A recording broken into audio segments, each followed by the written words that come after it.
আমার কাজ হচ্ছে স্পিনারদের এগেনস্টে ব্যাশিং করা। স্পিন বোলাররা আসলে তাদের এগেনস্টে 2 থেকে 3টা 6 হাঁকানো, এভাবে মোটামুটি মিডল ওভার ফেজে স্পিনারদেরকে কয়েকটা 4-6 হাঁকিয়ে চলে যাওয়া। এখন হুট করে যদি অপোনেন্টরা পেসার নিয়ে আসে তাহলে আমি কি করব? আমি তো পেস বল খেলতে পারি না। বলছিলাম পারভেজ হোসাইন ইমনের কথা, যে কথা তিনি কখনো বলেননি, তবে এই কথাটা না বললেও আমরা জানি তিনি পেস বল খেলতেই পারেন না। তিনি পেস কমিয়ে দিলে ধরতে পারেন না। ধরেন একটা বল 130-র উপরে গেল, 135 থেকে 140-র মধ্যে, তারপরের বলটা যদি আপনি 120-তে করেন তিনি ধরতেই পারবেন না। ঠিক আছে, নাথান এলিস এমনিতে one of the best slower করতে পারা বোলারদের মধ্যে একজন। ধরেন আফটার মুস্তাফিজের কথা যদি বলি, নাথান এলিসের নাম ডেফিনেটলি আসবে। তিনি পেস অফ ডেলিভারি দিচ্ছিলেন, আমাদের পারভেজ হোসেন ইমন ধরতেই পারছিলেন না, লোয়ার ফুল টসে ক্যাচ দিয়ে চলে গেলেন। সো দেখে মনে হচ্ছিল he was trying to hit each and every বল।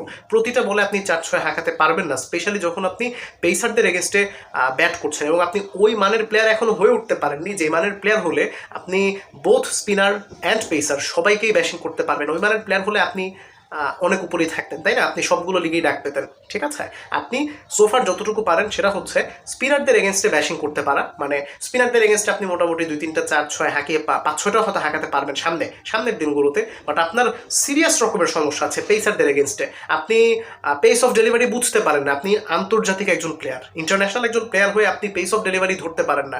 আপনি একটু পেস কমিয়ে দিলে বল বুঝতে পারেন না। আগের বল 130 হলে পরের বল 110-এ চলে আসলে আপনি চোখেই দেখেন না বল। এভাবে হলে আপনি কিভাবে খেলবেন? অপোনেন্ট যখন বুঝে ফেলবে এই ছেলেটা হচ্ছে স্পিন ভালো খেলে, সো ও যখন ব্যাট করতে আসবে আমরা বেশি বেশি পেসার দেব। হ্যাঁ, এবং অপর প্রান্তে দাঁড়িয়ে থাকা আমাদের অন্যান্য ব্যাটার তাওহিদ হৃদয়, যাকে আমরা ক্যাপ্টেন বানিয়ে রেখেছি, তিনি না পারেন স্ট্রাইক রোটেট করতে, না পারেন বাউন্ডারি বের করতে, তাকে আমরা ক্যাপ্টেন বানিয়ে রেখেছি। আরেকজন প্লেয়ারের কথা বলতেই হবে সাইফ হাসান। তিনি তো স্ট্রাইক রোটেশন বলে যে একটা শব্দ পৃথিবীতে এক্সিস্ট করে এটা বোধহয় তার জানাই নেই। ঠিক আছে, সো এভাবে আসলে আমাদের টপ অর্ডার থাকলে টি-20তে আমাদের ভালো করতে হবে না। ওই ঘুরে ফিরে দেখা যায় আমাদের পারফর্মার কারা। 1 তানজিদ তামিম, যিনি ভালো খেলেন। 2 লিটন কুমার দাস, যিনি স্ট্রাইক রোটেট করতে পারেন। আপনি লিটন কুমার দাস না থাকলে জিনিসটা ধরতে পারবেন। ঠিক আছে, তাওহিদ হৃদয় আর লিটন কুমার দাসের মধ্যে পার্থক্য কি জানেন? লিটন কুমার দাস ধরেন 25 বলে 45 করবেন। এই 25 বলে 45-এর মধ্যে না তিনি অনেকগুলো সিঙ্গেলস এবং ডাবলস বের করতে পারবেন একই সাথে। যখন অ্যাক্সিলারেট করতে হবে তিনি মোটামুটি অ্যাক্সিলারেট করতে পারেন। বাট তাওহিদ হৃদয়ের সমস্যা হচ্ছে তিনি সিঙ্গেলস ডাবলস বের করতে পারেন না। তিনি লেগের মানে যেই বলটাকে অফে খেলতে হবে সেই বলটাকে তিনি লেগে খেলবেন। এবং যখনই তিনি সিঙ্গেলস ডাবলস নিতে চান দেখা যায় যে তার যে স্ট্রং জোনটা সিঙ্গেল বের করার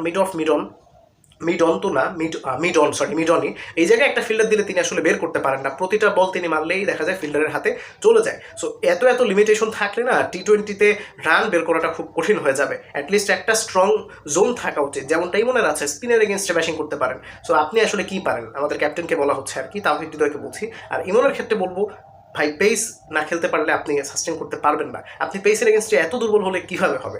এনিওয়েজ, এই বিষয়ে আমি ঠিক জানি না আমাদের কি সমস্যা। আর সাইফ হাসানের কথা কি বলবো, তিনি শুধু পারেন 2-একটা নোলক শট খেলতে, এবং সেটাও সবসময় কন্ট্রোলড শট হয় না। এবং দেখা গেছে যে তিনি এশিয়া কাপে স্ট্রেইটে অনেক ভালো 6 বের করতে পারেন আর কি। ঠিক আছে, যদি লঙ্ঘনের কথা বলি বা স্ট্রেইট 6-এ। বাট ইদানিং রিসেন্ট টাইমে তার হেড পজিশনের যে ভয়ানক রকমের সমস্যা, হেড পজিশন মানে মাথায় কাত হয়ে যাচ্ছে একটা দিকে শট খেলতে যে।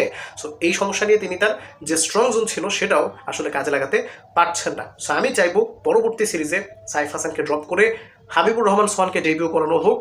আর হচ্ছে কি বলবো, ইমনকে আসলে কাজ করতে হবে পেসের এগেনস্টে ভালো খেলতে। এবং যাকে আমরা ভারপ্রাপ্ত ক্যাপ্টেন বানিয়ে রেখেছি তাকে অবশ্যই ড্রপ করতে হবে। তিনিও আসলে টি-20 ম্যাটেরিয়াল না। ঠিক আছে, তাকে টেস্টে ডেবিউ করিয়ে দিন, যত ইচ্ছা ডট খেলুক। আর ওয়ানডের জন্য হৃদয় পারফেক্ট, বাট টি-20তে আসলে হৃদয় ভাই চলে না, কোনোভাবেই চলে না। ঠিক আছে, এনিওয়েজ এই বিষয়ে আপনি কি মনে করছেন কমেন্ট করবেন। থ্যাংকস ফর ওয়াচিং, আসসালামু আলাইকুম।